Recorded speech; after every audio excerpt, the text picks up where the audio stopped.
इस लेक्चर में हम शुरू करेंगे रिलेटिविस्टिक मैकेनिक्स, सापेक्षिक यांत्रिकी। तो ये आपके सिलेबस का 4th यूनिट है। मैंने आपको फर्स्ट यूनिट करवा दी थी, अब 4th यूनिट करवाते हैं। सेकंड और थर्ड यूनिट बाद में करवाएंगे। तो आइंस्टाइन ने, इसका नाम अल्बर्ट आइंस्टाइन था, उसने 1905 में 4 साइंटिफिक पेपर पब्लिश किए थे और उन पेपर्स में से 2 paper special theory of relativity से रिलेटेड थे। एक पेपर उसका उसमें फोटो इलेक्ट्रिक इफेक्ट पे बेस्ड था।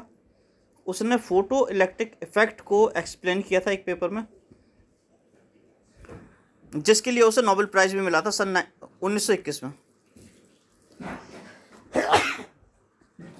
जो थ्योरी ऑफ रिलेटिविटी है ये डील करती है रिलेटिव वेलोसिटीज़ पे, कि एक दूसरे के सापेक्ष जो चीज़ें मूव करती हैं तो उनके लिए हम फिजिक्स किस तरह से अप्लाई करेंगे।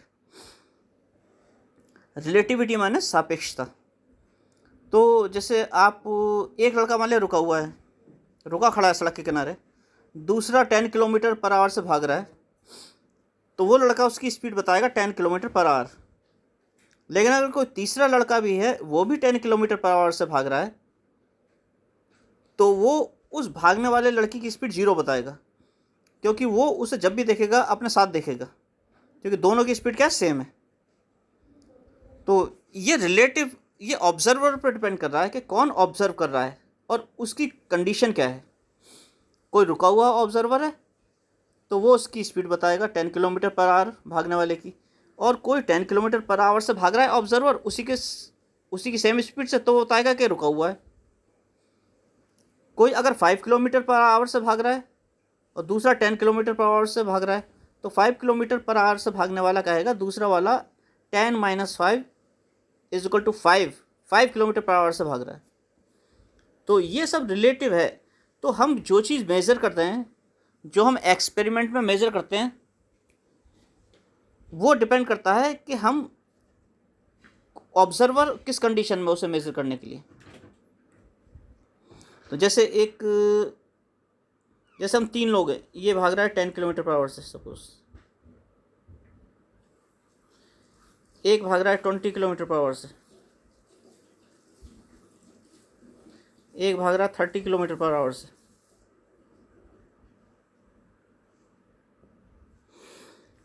ये है सपोज ए, ये है सपोज बी, ये है सपोज सी। तो the speed of C with respect to B will be 10 kilometre per hour. The speed of C with respect to A will be 30 - 10 20 kilometre per hour. और अगर कोई यहाँ रुका खड़ा है, सपोज डी रुका खड़ा है यहाँ पे, तो डी के रेस्पेक्ट में है इनकी स्पीड 10 20 30, लेकिन इनकी आपस में अलग अलग स्पीड होगी। तो एक्सपेरिमेंट के रिजल्ट इस बात पे डिपेंड करते हैं कि ऑब्जर्वर कौन है। ऑब्जर्वर जो नाप रहा है, जो मेजरमेंट कर रहा है, वो किस कंडीशन में है। जैसे कि मतलब एक नदी बह रही है, ये सपोज एक नदी है, इसमें पानी भरा हुआ है,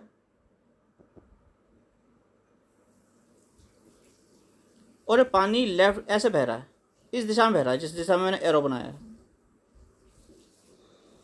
एक लड़का मान लिया ऊपर खड़ा है नदी पे,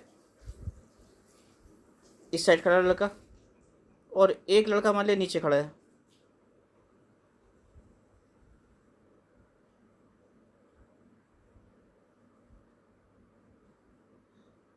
मान लिया 2 लड़के खड़े हैं। तो जो ये ए है और ये सपोज बी है, तो ए क्या कहेगा, ए कहेगा रिवर जो है मेरे right hand towards my right hand से लेफ्ट हैंड की तरफ बह रही है। आप खड़े होकर देखो तो आपको दिखेगा राइट से लेफ्ट की तरफ बह रही है। और बी कहेगा मेरे लेफ्ट से राइट की तरफ बह रही है, जबकि रिवर का डायरेक्शन बहने का एक ही है। दोनों अलग अलग बताएंगे। क्यों अलग अलग बताएंगे? क्योंकि दोनों ऑब्जर्वर अलग अलग कंडीशन में है, ए अलग है, बी अलग है।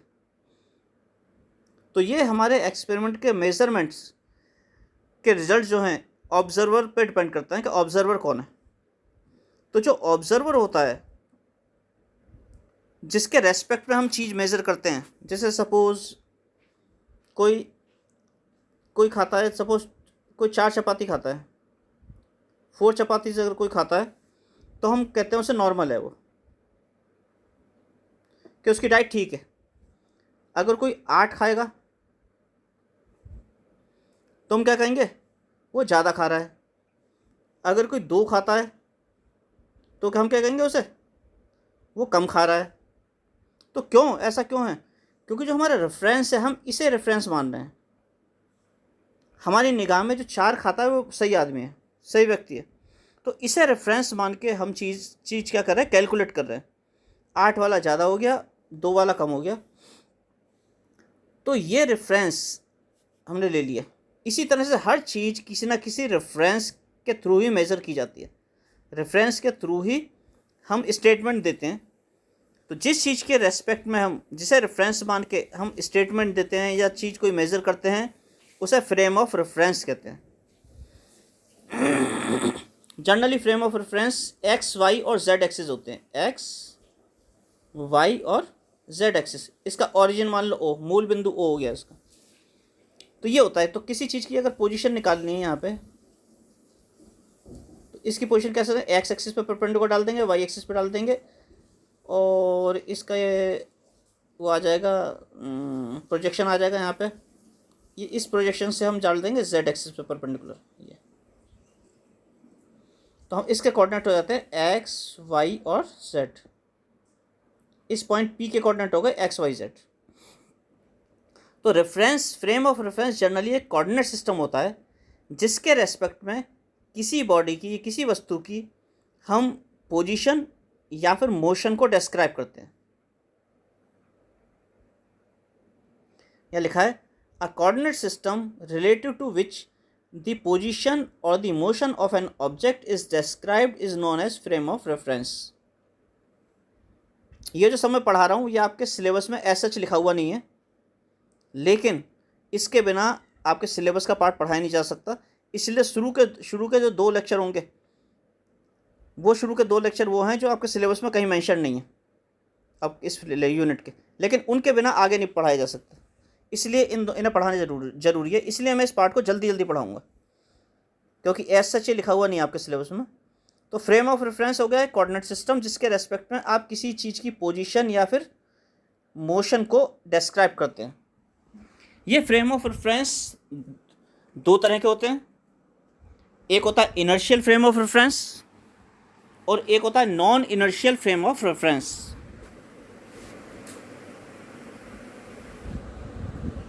यहाँ लिखा इनर्शियल फ्रेम ऑफ रेफरेंस। तो इनर्शियल फ्रेम्स कौन से होते हैं, जिनमें न्यूटन्स फर्स्ट लॉ वैलिड होता है, जो रेस्ट पे होते हैं या यूनिफॉर्म रेक्टिलियन मोशन में होते हैं, और जो यानी कि अनएक्सेलरेटेड होते हैं। तो 3 चीज़ हो गई। इनर्शियल फ्रेम कौन से होंगे? इनर्शियल फ्रेम हो गए, नंबर 1 इनर्शियल फ्रेम हो गए जिनमें न्यूटन्स फर्स्ट लॉ वैलिड होगा, जिनमें न्यूटन्स फर्स्ट लॉ क्या है, वैलिड है। नंबर 2 जो रेस्ट पे हैं और moving with constant velocity, constant और यूनिफॉर्म वेलोसिटी, जो रेस्ट पे हैं और कांस्टेंट वेलोसिटी से मूव कर रहे हैं। या तीसरा हम कह सकते हैं अनएक्सेलरेटेड फ्रेम्स,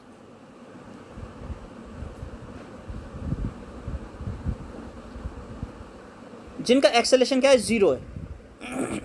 तो ऐसे ये जो फ्रेम्स होंगे इनके रेस्पेक्ट में अगर हम कोई चीज़ नापेंगे तो हम कहेंगे हम इनर्शियल फ्रेम ऑफ रेफरेंस के रेस्पेक्ट में मेजरमेंट कर रहे हैं। तो ये हो गया इनर्शियल फ्रेम ऑफ रेफरेंस। एक चीज़ और है इसमें, फोर्थ वन क्या है, एनी फ्रेम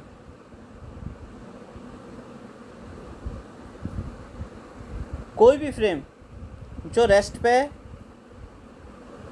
और यूनिफॉर्म मोशन में है, यानी कांस्टेंट वेलोसिटी से मूव कर रहा है।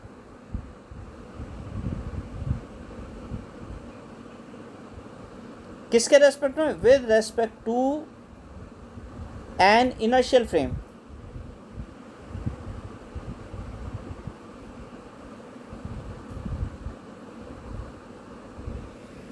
तो कोई भी ऐसा फ्रेम जो कि रुका हुआ है या यूनिफॉर्मली मूव कर रहा है with respect to an inertial frame is also an inertial frame, वो एक इनर्शियल फ्रेम होगा, वो भी एक इनर्शियल फ्रेम होगा। तो 4 चीज़ हो गई। अब दूसरा क्या है? Non inertial frame. Non inertial frames, तो जो 4 चीज़ें हमने लिखी थी बिल्कुल उसका उल्टा हो जाएगा इसमें। एक, न्यूटन्स फर्स्ट लॉ इसमें वैलिड नहीं होगा। N means Newton's. सेकंड क्या था? नॉन यूनिफॉर्म वेलोसिटी से मूव करेंगे, नॉट एट रेस्ट या moving with non uniform velocity. Non uniform motion होगा जिनका, नॉन यूनिफॉर्म मोशन।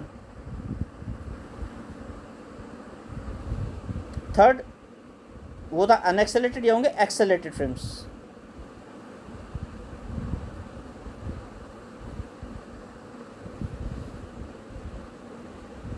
तो ये 3 चीज़ों कंडीशन सेटिस्फाई करेगा, वो कौन सा होगा?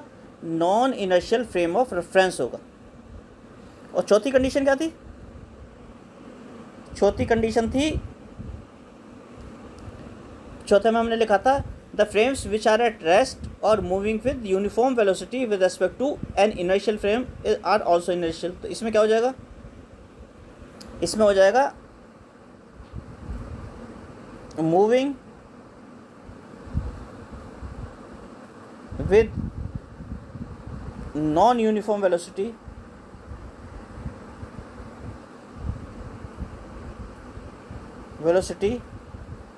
with respect to inertial frame. So the frames which are moving with non-uniform velocity with respect to inertial frame are non-inertial frames. तो 4 चीज़ें नॉन इनर्शियल फ्रेम्स की हो जाएंगी। फ्रेम ऑफ रेफरेंस में बता चुका हूँ, X Y Z coordinate system होंगे। अब आप कहेंगे कि X Y Z coordinate system कैसे मूव करेंगे? तो कर सकते हैं, जैसे ये है X Y Z coordinate system. ये किसी भी पॉइंट पर मान लिया, सपोज ये गाड़ी पे था, मतलब एक कार जा रही है, ऐसे कोई गाड़ी जा रही है, आगे कार जा रही है, सपोज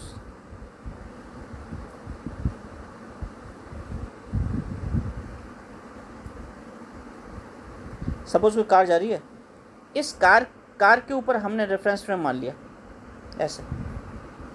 तो इस रेफरेंस फ्रेम के रेस्पेक्ट में, और यहाँ पे कोई पॉइंट है P, तो रेफरेंस फ्रेम हो गया X, Y और Z, और P रुका हुआ है, तो हम P पोजीशन हम मेजर करेंगे X Y Z के रेस्पेक्ट में। तो मूविंग हो गया, ये मूव कर रहा है फ्रेम, यानी ऑब्जर्वर यहाँ बैठा हुआ कार की छत पे। जो ऑब्जर्वर है वो कहाँ बैठा हुआ? कार की छत पे बैठा हुआ है। तो जहाँ पे भी ऑब्जर्वर होगा उसी को हम एक्स वाई जेड फ्रेम से जुड़ा हुआ मान लेंगे। जैसे ये अगर फ्रेम था, तो अगर इस फ्रेम के रेस्पेक्ट में हम कोई चीज़ नाप रहे हैं, तो इसका मतलब यहाँ पे हमने एक आदमी मान लिया है जो इससे चिपका हुआ है फ्रेम से, ऐसे। अगर ये मूव कर रहा है तो समझ लो फ्रेम भी मूव कर रहा है। तो इस तरह से, क्योंकि ये ऑब्जर्वर है, यही मेजर करेगा सब चीज़ें, इसके रेस्पेक्ट में एक्स वाई जेड फ्रेम हम मेंशन करेंगे।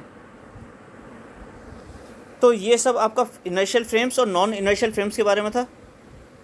रोटेटिंग फ्रेम्स भी नॉन इनर्शियल फ्रेम्स होते हैं, क्योंकि रोटेशनल मोशन क्या होता है? एक्सेलरेटेड मोशन होता है।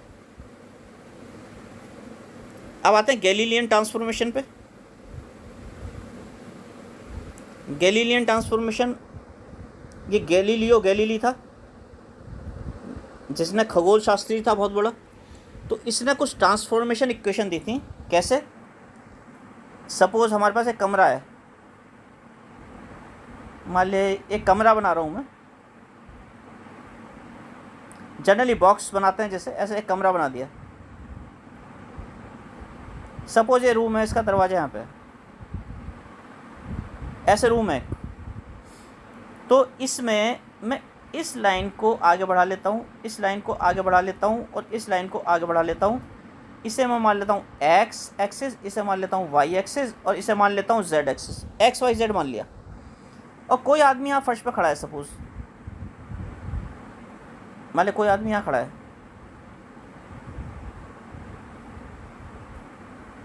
मेरे यहाँ खड़ा है कोई आदमी, तो इसकी पोजीशन मैं मेजरमेंट कर सकता हूँ, इसकी पोजीशन का नाप लो। इस ओरिजिन ओ से इसका डिस्टेंस नाप लो एक्स एक्सिस की तरफ, तो एक्स कोऑर्डिनेट आ जाएगा। वाई की तरफ नापोगे तो वाई आ जाएगा। ये अगर आदमी ऊपर होता, यहाँ पे होता, बीचों बीच कहीं होता, तो इसके एक्स वाई जेड तीनों कोऑर्डिनेट आ जाते। तो सपोज ये आदमी मान लिया यहाँ पे है, ये मैं नीचे वाला आदमी हटा देता हूँ और ऊपर बना देते हैं। सपोज एक आदमी यहाँ पे है, इस पोजीशन पे है। अब इसके एक्स वाई जेड कोऑर्डिनेट हमने नाप लिए, एक्स वाई और जेड, ये कोऑर्डिनेट नाप लिए इसके with respect to origin O. मैं आपसे कहूँ कि मैं इस एक्सिस को नहीं ले रहा, मैं तो इस इधर वाली को ले रहा हूँ। मैं ये मानता हूँ, मैं इसे मान लूँ suppose this is Y prime और suppose this is Z prime. मैं ये कोऑर्डिनेट सिस्टम ले लूँ। अब मैंने कौन सा कोऑर्डिनेट सिस्टम ले रहा हूँ, एक्स वाई प्राइम और जेड प्राइम, ये वाला कोऑर्डिनेट सिस्टम ले रहा हूँ।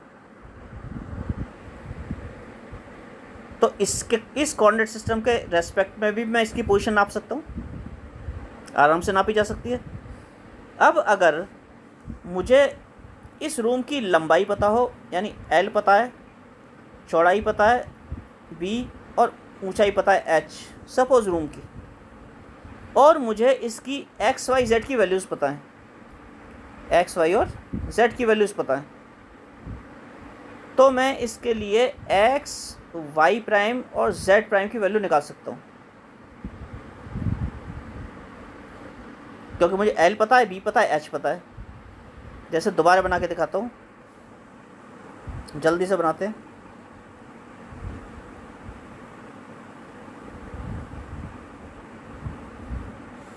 जैसे मुझे एल पता है, यहाँ पे कोई आदमी था, यहाँ पे आदमी था, इसका एक्स कोऑर्डिनेट ये है, ये जो डिस्टेंस था यहाँ से यहाँ तक, ये एक्स है, परपेंडिकुलर डाल दिया। नहीं, एक्स एक्सिस पे हमने क्या कर दिया, परपेंडिकुलर डाल दिया, तो ये डिस्टेंस एक्स हो गया, जो मैंने बोल्ड कर दिया मोटा सा, ये एक्स हो गया। अब आपको इस एक्सिस पे निकालना है, मान लिया वाई प्राइम और जेड प्राइम के रेस्पेक्ट पे निकालना है, इस वाले कोऑर्डिनेट सिस्टम के रेस्पेक्ट पे निकालना है। तो इसकी जो लंबाई है, यानी इसका ओरिजिन ओ प्राइम मान लेते हैं, इधर का ओरिजिन क्या था, ओ, ये था आपका वाई और ये था आपका जेड, एक्स वाई जेड था। हम निकालना चाहते हैं X Y prime Z prime के रेस्पेक्ट में, तो बहुत अच्छा है। ओ प्राइम कितना है, टोटल लेंथ है, ओ प्राइम तो एल है, और इसके रेस्पेक्ट में ये वाली लंबाई एक्स प्राइम होगी। मान लिया एक्स, ये एक्स प्राइम होगा, ये जो डिस्टेंस होगा, तो एक्स प्राइम क्या हो जाएगा, एक्स प्राइम हो जाएगा एल माइनस एक्स, क्योंकि टोटल ये एल है यहाँ से यहाँ तक, और बीच इधर वाला एक्स है, तो बचा कितना, एल माइनस एक्स। तो ओ प्राइम के रेस्पेक्ट में इसका पोजीशन कोऑर्डिनेट हो जाएगा एल माइनस एक्स। तो मतलब क्या हुआ, अगर आपको एक्स पता है और एल पता है तो आप एक्स प्राइम निकाल सकते हैं। इसका मतलब अगर आपको एक्स की वैल्यू पता है, यानी कि एक कोऑर्डिनेट सिस्टम में उसके कोऑर्डिनेट्स पता है, तो आप दूसरे कोऑर्डिनेट सिस्टम में उसके कोऑर्डिनेट एक्स प्राइम निकाल सकते हैं। तो आप क्या कर सकते हैं, अगर आपको एक्स पता है तब आप एक्स प्राइम निकाल सकते हैं, अगर आपको वाई पता है तो आप वाई प्राइम निकाल सकते हैं, अगर आपको जेड पता है तो आप जेड प्राइम निकाल सकते हैं, इस तरह से। इसका मतलब क्या हुआ, अगर आपको एक X Y Z coordinate system में किसी के कोऑर्डिनेट्स पता है, तो आप दूसरे कोऑर्डिनेट सिस्टम में उसके कोऑर्डिनेट्स निकाल सकते हैं। तो कुछ जो इक्वेशंस है, जैसे हमने लिखी थी अभी, हमने लिखा था X prime is equal to L minus X, इस तरह की जो इक्वेशन होती हैं ये ट्रांसफॉर्मेशन इक्वेशन कहलाती हैं, जो एक फ्रेम के कोऑर्डिनेट को से दूसरे फ्रेम के कोऑर्डिनेट को निकाल देती हैं, यानी एक फ्रेम के कोऑर्डिनेट्स को दूसरे फ्रेम के कोऑर्डिनेट से रिलेट करती हैं। इन्हें कहते हैं ट्रांसफॉर्मेशन इक्वेशंस। ये गैलीलियो ने दी थी, जिन्हें कहते हैं गैलीलियन ट्रांसफॉर्मेशन अब आगे देखते हैं किस तरह से ट्रांसफॉर्मेशन होते हैं। तो इसके लिए पहली condition, when second frame moves relative to first in positive direction of X axis. इसका मतलब यह है कि एक फ्रेम था एक्स वाई जेड, ये रुका हुआ फ्रेम था, इसका ऑरिजिन ओ था। तो रुके हुए फ्रेम को अब हम एस से दिखाएंगे, केवल एस। अगर मैं एस कह दूँ इसका मतलब एक्स वाई जेड फ्रेम है। और दूसरा एक फ्रेम और है हमारे पास जो है एक्स प्राइम वाई प्राइम। ये कौन सा, ये कोई दूसरा कोऑर्डिनेट सिस्टम है, ये जेड प्राइम है, इसका ऑरिजिन है ओ प्राइम। और ये पहले वाले फ्रेम के रेस्पेक्ट में वी वेलोसिटी से मूव कर रहा है।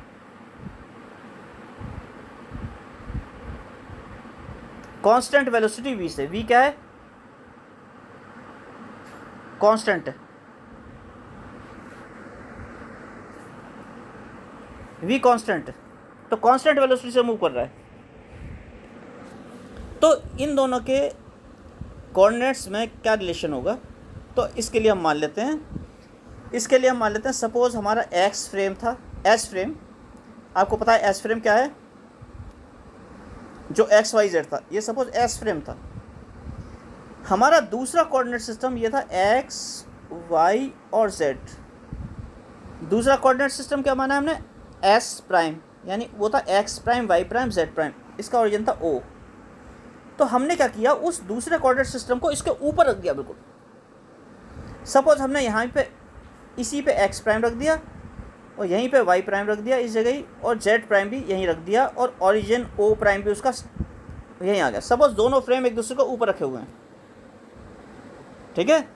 उस समय जब दोनों फ्रेम एक दूसरे को ऊपर रखे हैं, उस समय टाइम क्या है? 0।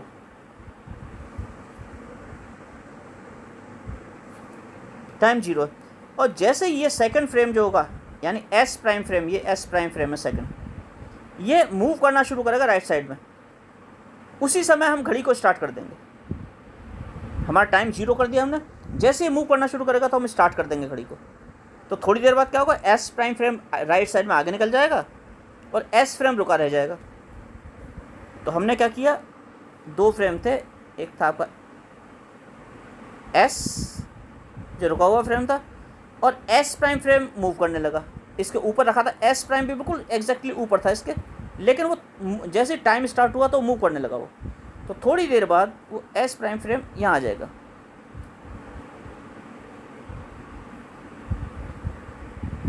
एस प्राइम यहाँ आ गया, मूव करता हुआ इधर आ गया। क्यों? एस प्राइम क्या कर रहा था? ऐसे मूव कर रहा था।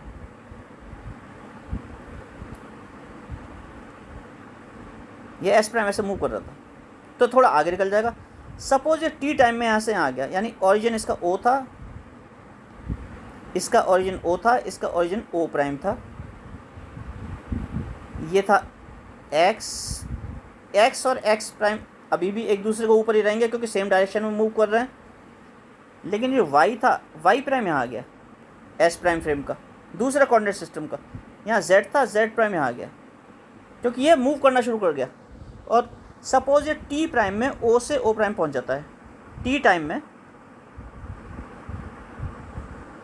क्या करता है, ये ओ से ओ प्राइम पहुँच जाता है। एस प्राइम फ्रेम पहले बिल्कुल एस के ऊपर था, और जैसे इसने मूव करना शुरू किया वैसे हमने घड़ी चला दी। तो हमने माना टाइम क्या था? टी, जिसमें कहाँ से कहाँ पहुँच रहा है? ओ से ओ प्राइम, और किस वेलोसिटी से पहुँच रहा है? वी से, constant velocity. So V constant है, तो ये ओ प्राइम डिस्टेंस कितना हो जाएगा? ओ प्राइम पहले ओ के ऊपर था, और ये टी टाइम में कहाँ पहुँच गया? इस पोजीशन पर पहुँच गया नया। तो ओ प्राइम डिस्टेंस कितना हो जाएगा? वी वेलोसिटी से चल रहा है, वी कांस्टेंट है, तो चाल गुणा समय। चाल बराबर दूरी बटे समय, तो दूरी इज इक्वल टू चाल गुणा समय, वी टी। तो ओ प्राइम आ जाएगा वी टी, क्योंकि O prime V velocity, constant V velocity से चल रहा है और टी टाइम में आगे बढ़ गया है। तो ठीक हो गया, ये वी टी हो गया। दोबारा बनाते हैं, ये था एस फ्रेम, ये हो गया एस प्राइम फ्रेम। अब अंडरस्टूड है कि ये एक्स और एक्स प्राइम है, यहाँ एक्स और एक्स प्राइम एक ही एक्सिस पे है, यहाँ वाई प्राइम है, यहाँ वाई है, यहाँ z है और यहाँ पे z प्राइम है। सपोज कोई पार्टिकल है यहाँ पे p, या कोई ऑब्जेक्ट है या कोई घटना होती है यहाँ पे। सपोज p पॉइंट पे आपने टॉर्च जलाई, टॉर्च जला के बुझा दी आपने। सपोज यहाँ पे लाइट जलाई एकदम से, ये लाइट जलाई p पॉइंट पे, तो यहाँ पे जो एक आदमी है जो हमने इससे अटैच कर रखा है, एक आदमी,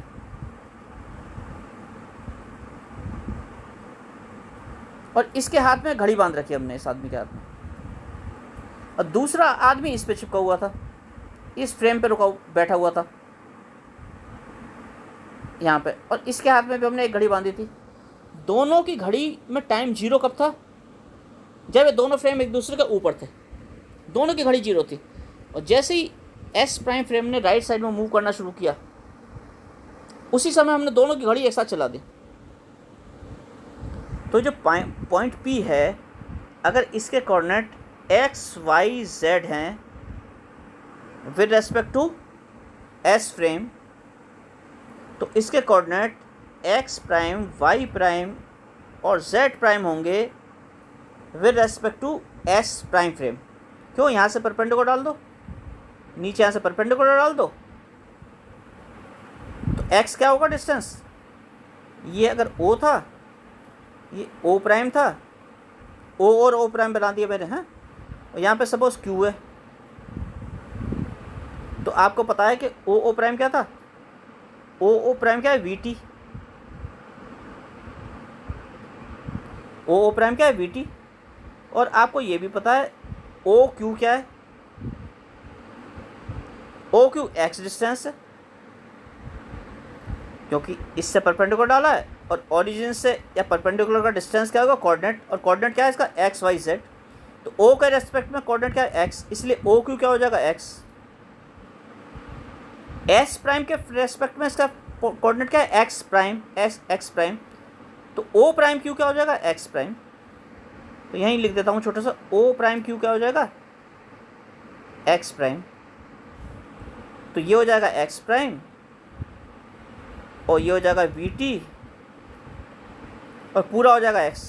इसे मैं दोबारा बना देता हूँ।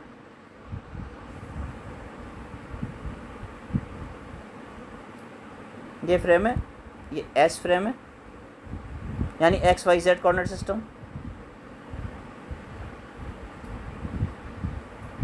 ये S प्राइम फ्रेम है, यहाँ पे हमने कोई पार्टिकल लिया था P, इसके कोऑर्डिनेट थे x, y, z with respect to S frame, और इसके कोऑर्डिनेट थे x प्राइम, y प्राइम और z prime with respect to S prime frame. तो हमने यहाँ से परपेंडिकुलर डाला था, तो इसलिए हमें पता है ये जो ये डिस्टेंस है ये तो VT था, क्योंकि O से ये O प्राइम जो O प्राइम है जो पहले O पे था, वो O प्राइम तक कितने टाइम में पहुँचा? T टाइम में। और ये वाला डिस्टेंस होगा x prime, O prime Q, और ये टोटल डिस्टेंस कितना है यहाँ से यहाँ तक? ये x है। ऐसे तो कोऑर्डिनेट निकालते हैं परपेंडिकुलर डाल के वैल्यू। तो आपका O प्राइम आ गया, VT, O प्राइम Q आ गया x प्राइम, और OQ आ गया x। तो इससे आपको फिगर से दिख रहा है that x prime is equal to x minus VT।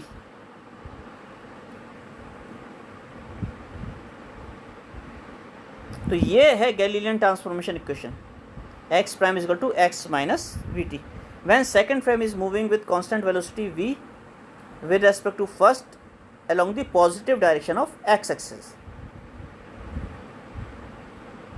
तो x prime is equal to x minus VT हो जाएगा। y प्राइम क्या हो जाएगा? आपका हो गया x prime is equal to x minus VT। अब क्योंकि ये फ्रेम जो s प्राइम फ्रेम है, ये v वेलोसिटी से कॉन्स्टेंटली मूव कर रहा है along पॉजिटिव डायरेक्शन ऑफ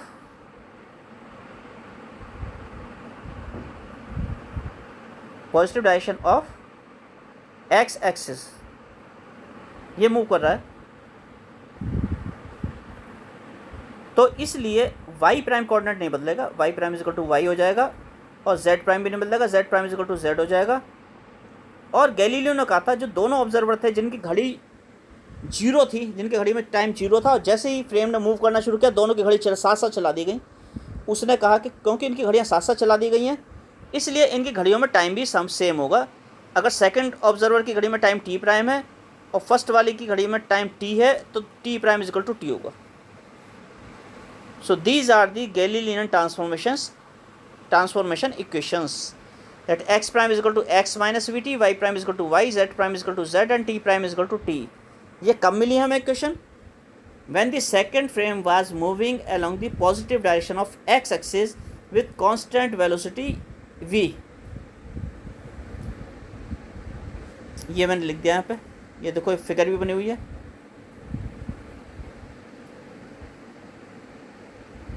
यहाँ दिखा भी रखा है फिगर में, थोड़ा बड़ा करके दिखा देते हैं इसमें। यहाँ दिखा भी रखा है, देखो ये वी टी डिस्टेंस है, यहाँ से यहाँ तक का वी टी डिस्टेंस है, ये एक्स प्राइम डिस्टेंस है और ये टोटल क्या है एक्स है।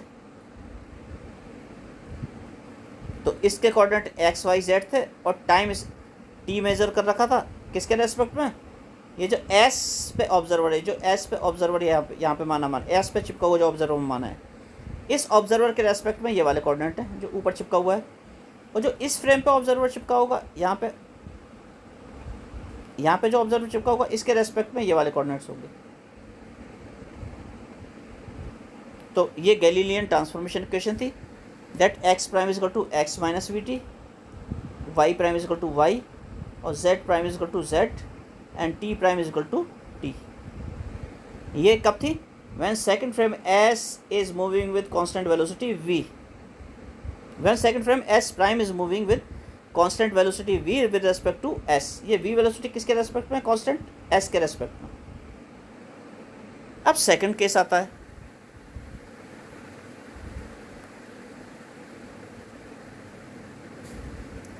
इसमें हम लेते हैं when the second frame is moving along a straight line relative to first in any direction। ये 3 डायमेंशन की बात कर रहे हैं। 3 डायमेंशन कैसे बात कर रहे हैं? ये वाला है 3 डायमेंशन, ये किसी फ्रेम के बीचों बीच मूव कर रहा है। इसके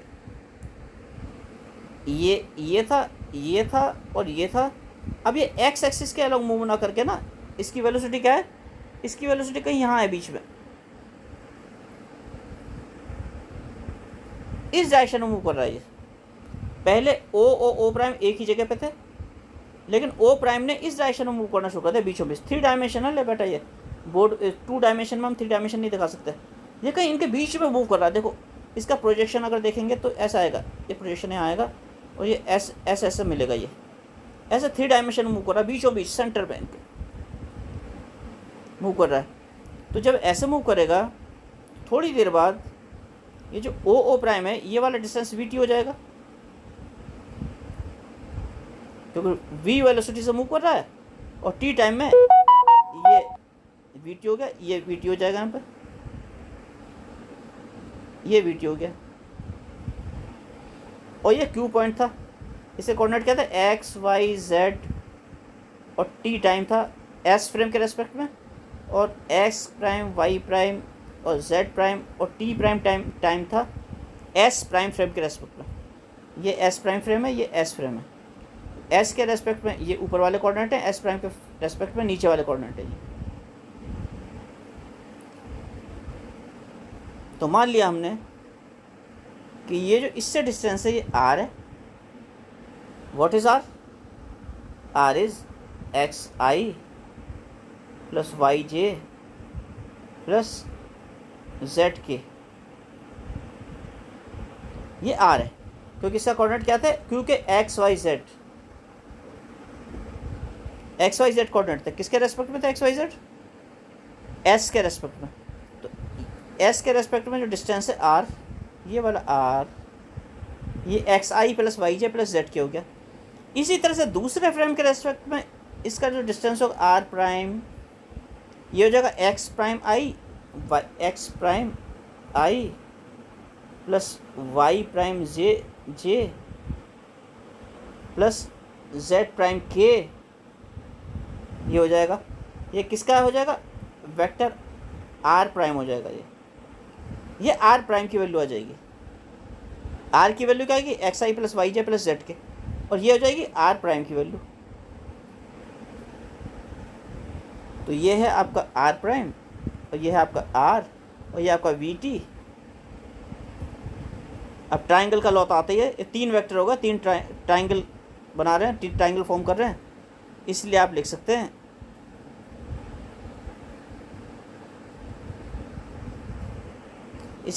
दैट आर प्राइम, इस ट्राइंगल के हिसाब से आप लिख सकते हैं R prime is equal to R minus V T, ऐसे लिख सकते हैं।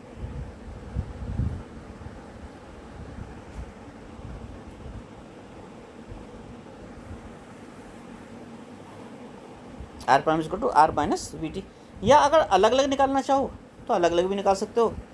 जैसे कैसे अलग अलग कैसे निकाल सकते हैं, इसका कंपोनेंट यहाँ डाल लो, एक्स एक्सिस पे परपेंडिकुलर डाल लो, एक्स एक्सिस पे परपेंडिकुलर डाल दिया तो आपको पता है ये वाला डिस्टेंस यहाँ से यहाँ तक का डिस्टेंस क्या हो जाएगा, ये हो जाएगा एक्स प्राइम। नीचे वाले पे परपेंडिकुलर डालेंगे तो आपको पता है यहाँ से यहाँ तक का डिस्टेंस जो है ये एक्स है।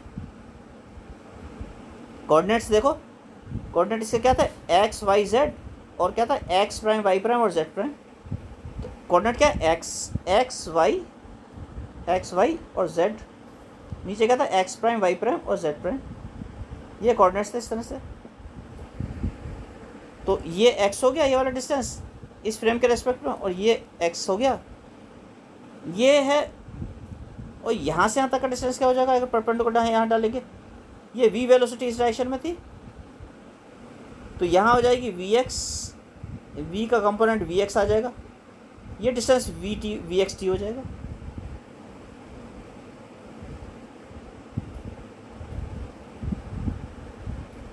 तो देखो ये एक्स प्राइम, ये पूरा है एक्स, और ये अंदर छोटा सा है वी एक्स टी। तो यहाँ से भी आपको दिख रहा है that X prime is equal to X minus V X T, ये दिख रहा है इक्वेशन, ये ट्रांसफॉर्मेशन इक्वेशन है। इसी तरह से आप लिख सकते हैं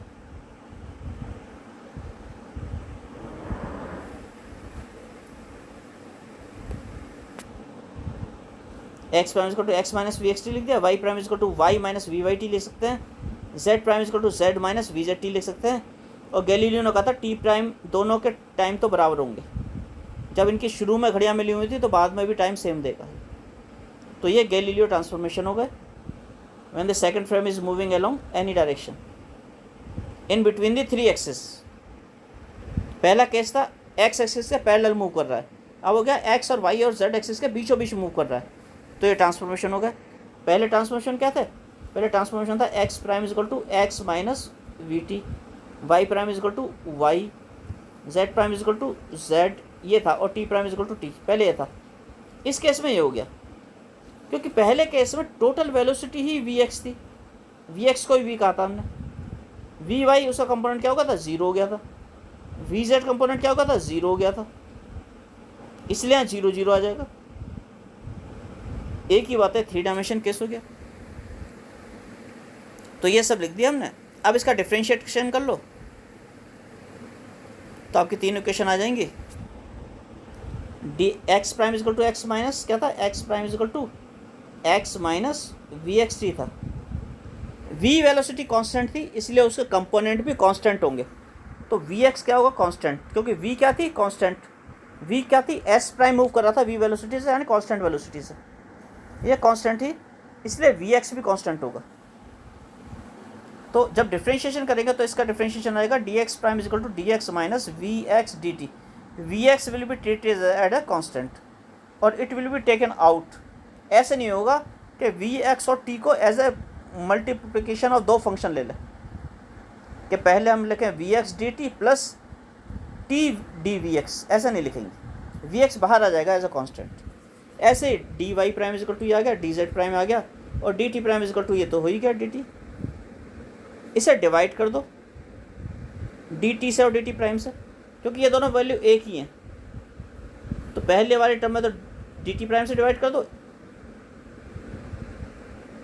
इस इक्वेशन को यहाँ से डिवाइड कर दो इससे, इसे डिवाइड कर दो डी टी से, और इसे भी डिवाइड कर दो डी टी से, इसे डी टी प्राइम से डिवाइड कर दो, पहली वाले को डी टी प्राइम से, और इन दोनों को डी टी से डिवाइड कर दो, क्योंकि डी टी और डी टी प्राइम एक ही बात है। जब डिवाइड कर दो तो ये आ जाएगा, वी एक्स कॉन्स्टेंट है। ऐसे ही दूसरी इक्वेशन को डिवाइड करोगे तो ये आ जाएगा, इस इक्वेशन को डिवाइड करोगे, थर्ड इक्वेशन को डिवाइड करोगे तो ये आ जाएगा नीचे। तो पहले को डिवाइड करने से ये आ गया, दूसरे को डिवाइड करने से ये आ गया, और तीसरे को डिवाइड करने से ये आ गया। D X prime by D T prime you X prime हो गया, एक्स कंपोनेंट ऑफ वेलोसिटी हो गया, D x by D T U x हो गया, और वी एक्स के स्थान पर वी एक्स आ गया। इसी तरह से U Y prime, U Y और वी वाई।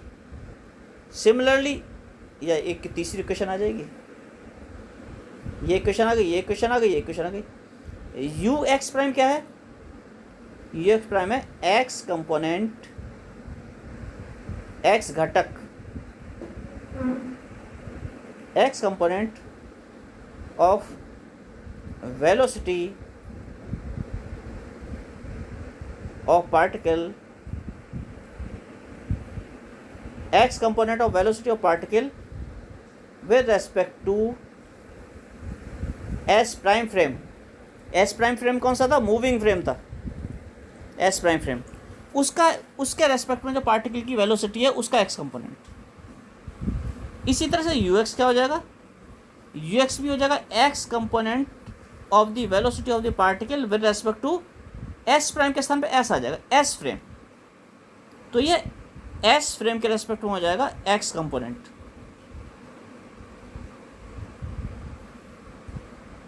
वी एक्स क्या है? जो सेकंड फ्रेम मूव कर रहा है वी वेलोसिटी से, उस वी का एक्स कंपोनेंट है, एक्स घटक है उसका। तो ये क्या हो गया? ये हो गया X component of the velocity of the particle with respect to the moving frame S prime, S prime के रेस्पेक्ट में। ये क्या हो गया? X component of the velocity of the particle with respect to S frame. और what is V X? Velocity of S prime frame, न X component of the velocity of S prime frame with respect to S frame.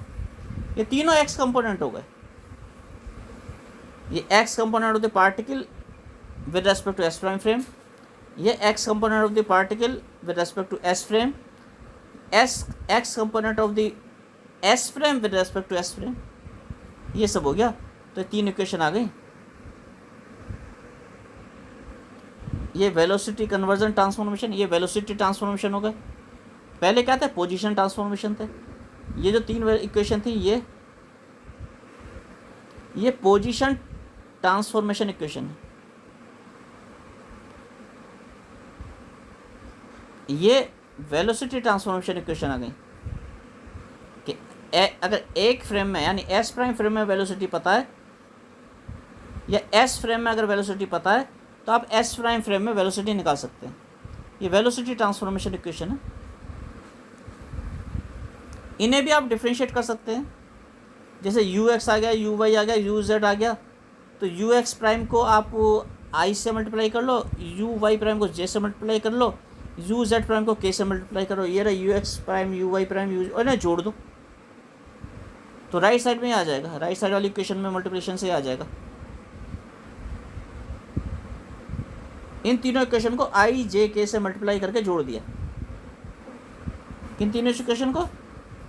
इन तीनों equation को। पहली को आई से multiply किया, आई, इसे जे से, उसे के से मल्टीप्लाई किया, दोनों को जोड़ दिया तो लेफ्ट हैंड साइड ये आ जाएगी, राइट हैंड साइड ये आ जाएगी, और ये आ जाएगी। और ये जो ये है राइट हैंड साइड में ये, और एक टर्म ये है, और एक टर्म क्या है? ये है। इन तीनों को यू प्राइम, यू और वी लिख सकते हैं। What is you prime? You prime is the particle velocity with respect to s prime frame. What is u? U is the particle velocity with respect to s frame. What is v? The velocity of S prime frame with respect to S frame, ये आ गई। तो आपकी equation आ गई u prime is equal to u minus V, velocity transformation equation. इसे फिर differentiate कर सकते हैं आप यू एक्स को, यू वाई को, यू जेड को। कहाँ गया U X U Y U Z, ये है U X U Y U Z. इसे भी डिफ्रेंशिएट कर लो, इसे भी डिफ्रेंशिएट कर लो, इसे भी डिफ्रेंशिएट कर लो। और ध्यान रखना ये वी एक्स कॉन्स्टेंट है, वी वाई कॉन्स्टेंट है, वी जेड कॉन्स्टेंट है, तो इनका डिफ्रेंशिएशन जीरो हो जाएगा, क्योंकि कॉन्स्टेंट का डिफ्रेंशिएशन जीरो हो जाता है। तो डी यू एक्स प्राइम क्या आ जाएगा, और उसे टी से डिवाइड कर दो, तो D you X prime by D T ये आ जाएगा, ऐसे ये आ जाएगा और ऐसे ये आ जाएगा। तो ये हो गया एक्सेलेरेशन, यानी A X prime is equal to A X, A Y prime is equal to A Y, A Z prime is equal to A Z. तो पार्टिकल का एक्सेलेरेशन जो होगा दोनों फ्रेम में क्या होगा, सेम होगा। यानी कि एक फ्रेम ये था, एक फ्रेम था रुका हुआ फ्रेम था एस, और दूसरा फ्रेम था एस प्राइम, ऐसे मूव कर रहा था इस डायरेक्शन में एस प्राइम, ये एस प्राइम था, ये मूव कर रहा था वी वेलोसिटी से। और अगर इस यहाँ पे कोई पार्टिकल है पी, वो भी इधर मूव कर रहा है किसी एक्सेलेरेशन से ए से, तो इस एक्सेलेरेशन ए की वैल्यू एस और एस प्राइम फ्रेम दोनों के लिए बराबर होगी। अगेन फिर वही करो, इसमें आई का मल्टीप्लाई करो, इसमें जे का मल्टीप्लाई करो, इसमें के का मल्टीप्लाई करो, तीनों का ऐड कर दो तो आ जाएगा। लेफ्ट हैंड साइड हो गई A prime, right hand side हो गई A, and A prime is equal to A.